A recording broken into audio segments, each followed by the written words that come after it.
Hi everyone, welcome to another tutorial on C language. Today we are going to learn about do while loop. In the last two lectures we have learnt about while loop and the for loop. So what happens in a while loop is first the condition is checked, and if it is true then only the statements inside the while loop get executed, otherwise the while loop is ignored and the next statements are executed. Okay, but what happens in a do while is first the statements are executed, then the condition is checked. So a basic structure of a do while loop looks like this. So first it will execute whatever statements are there inside the do block, then only it will check the condition, and if this condition is true, again it is executed. Condition is false, the control will come out of the do while loop. So let us take an example. Suppose we have an integer I and I is equal to 10. Now we write a while loop. The condition is that I should not be equal to 10. Printf inside the while loop.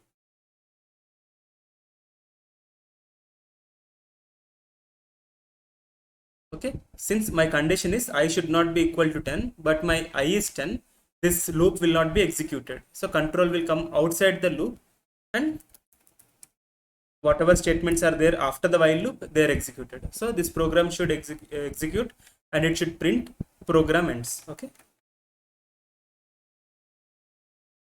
so program ends is printed. But if we execute the same program using a do while loop, it will look like this. First the statement will be executed, then the condition will be checked. I not equal to 10. Okay, first the statement will be executed inside the do while loop, then it will check the condition I not equal to 10. Since I is equal to 10, this is false, therefore the control will come outside the loop, so it will print program ends. Okay, so this program should print inside the do while loop and then program ends. Inside the do while loop and program ends. So why do we need the do while loop in the first case?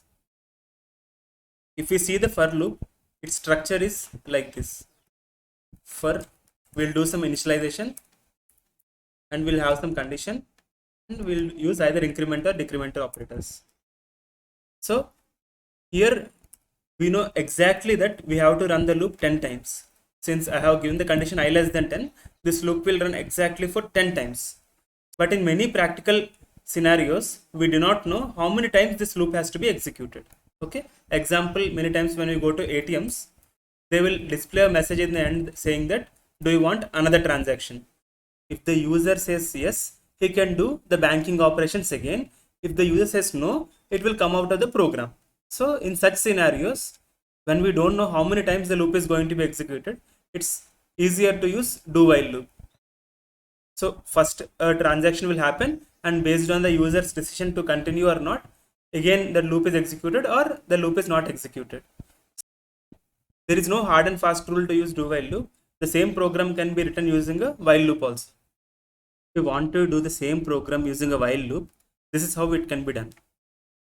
So first what we can do is we can initialize the decision with while. Okay. Then we can check the condition in a while loop. While decision equal to y, loop is executed. So initially, since anyway it is y, the control will go inside the while loop because this decision is y. So this statement is true.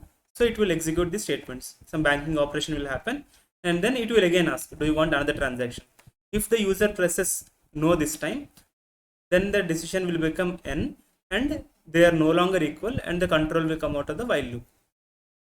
I hope everyone understood how to use do while loops. In the next lecture, we will learn about break and continue statements.